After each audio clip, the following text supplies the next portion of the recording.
Good evening. My name is Sophia Rodriguez, and I did my research on freedom of speech on college campuses.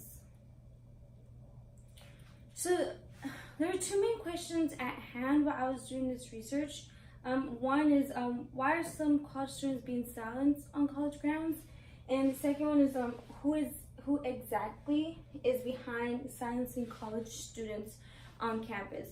While I was doing my research, I noticed that several of the data was saying that a lot of students are being silenced. Their views are seen as too controversial, and thus they violate certain speech codes. So evidently they're not allowed to say anything at all because it violates the campus policy of speech codes. So let's go ahead and move on.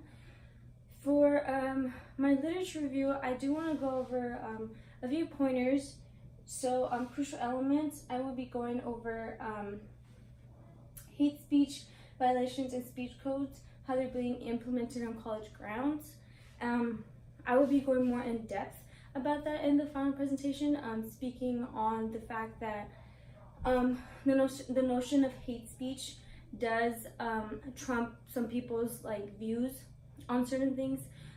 So one might differ on a political view with someone else, and someone else might say that is hate speech and thus it violates campus policy. So I will be going over how speech codes are being implemented and how that also associates with hate speech on college grounds. I will also be talking about historical similarities between the Stalin regime and the modern day college policies. Although I do recognize this can be very controversial. While I was doing my research, I did find some similarities with the Stalin regime and the policies that are being implemented by college administration. With that being said, I'm not saying that the college administration is equivalent to a totalitarian ruler like Stalin. I am, though, trying to make the distinction that the policies implemented by Stalin have similarities with the campus policies, such as Stalin didn't like people going against his word. In other words, he didn't like when people talked bad about his ruling, and so he implemented rules on speech, and anyone who spoke out against his regime or against him, against people in his regime, they were essentially arrested, they were punished in some form of way.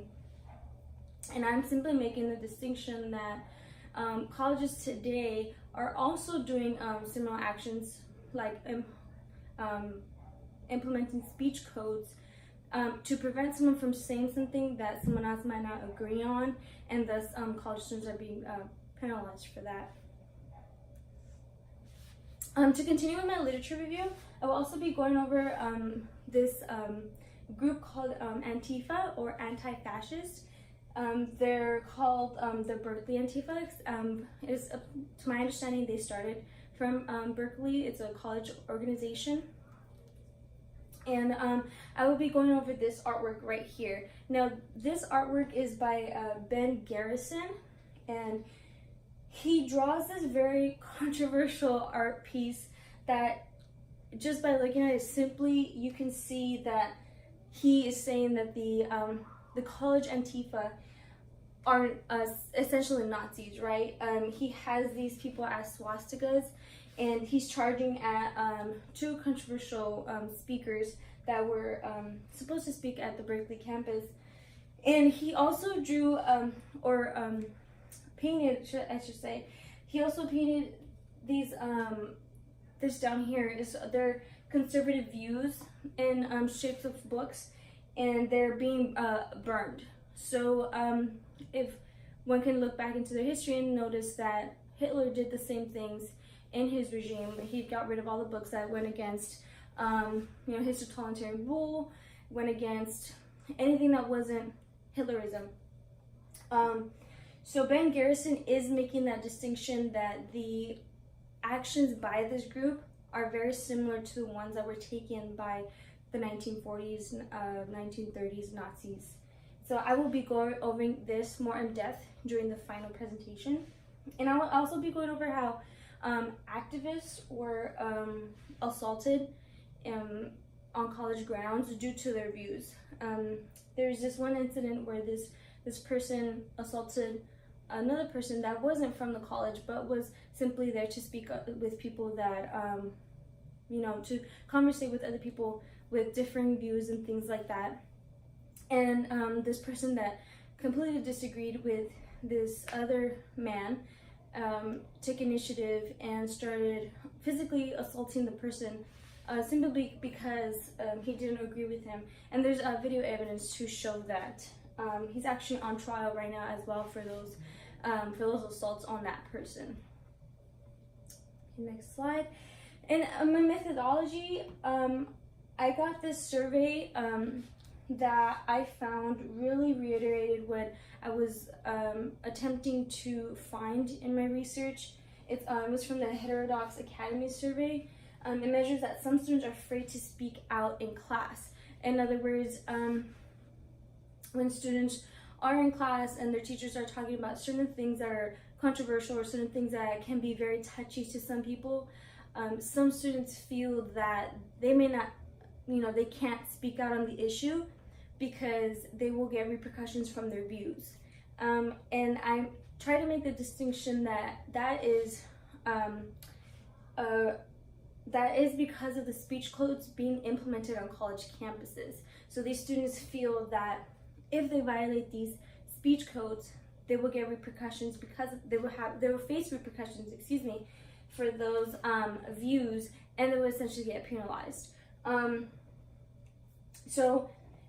In this Heterodox Academy survey, about 169 students classified as liberals, and I want to say 180 classified as conservatives, and that was the majority of his statistics. And they come up with that students that identify as conservative are more afraid to speak out in front of class as opposed to liberal students. The survey mentions that liberal students feel more at liberty to speak on the issues. And I'm also going to try to make the distinction that I think the reason why that is because liberal students are not facing repercussions for their speech, right? Their views are not seen as radical, or their views are not seen as, their views are not seen as something that should be limited. So again, the findings in the survey were that conservative students are afraid to speak out because of their views might violate speech codes.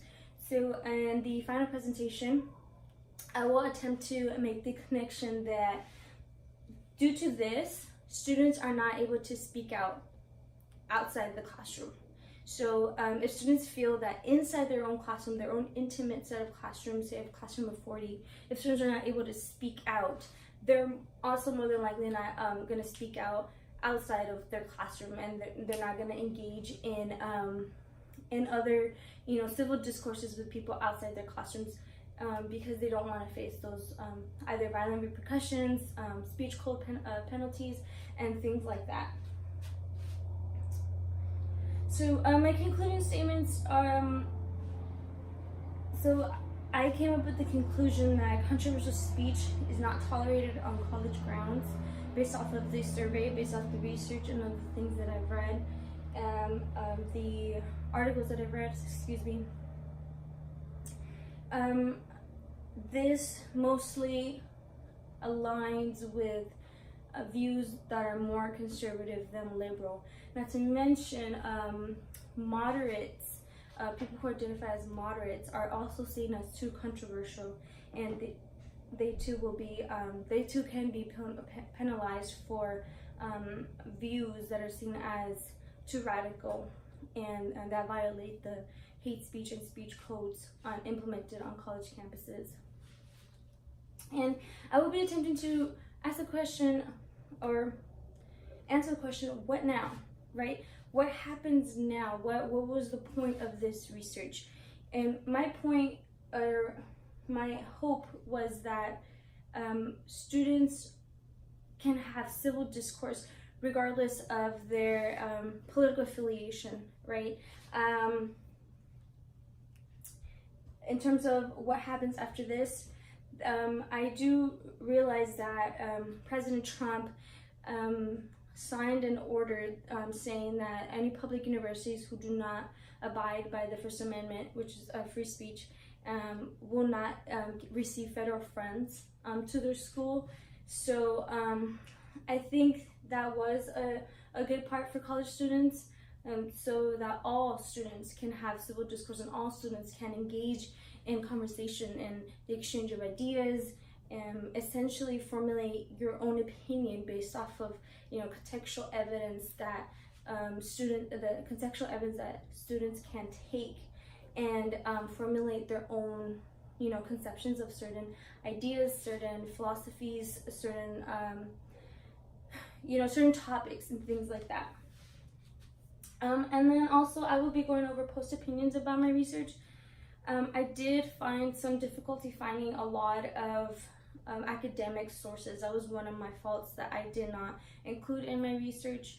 The academic sources just, there was a lot of conflicting things, such as I had to pay for certain things to get, the money was just a little difficult. After research, if I had to, you know, buy like all the articles that I wanted, it would come up to a substantial amount of money. My other opinion about this research was that my assumptions prior to this research weren't correct. I initially assumed that all liberal students wanted to implement speech codes, and based off of my readings, that was simply incorrect, and I'm glad to be proven wrong from this. And that will be all for this.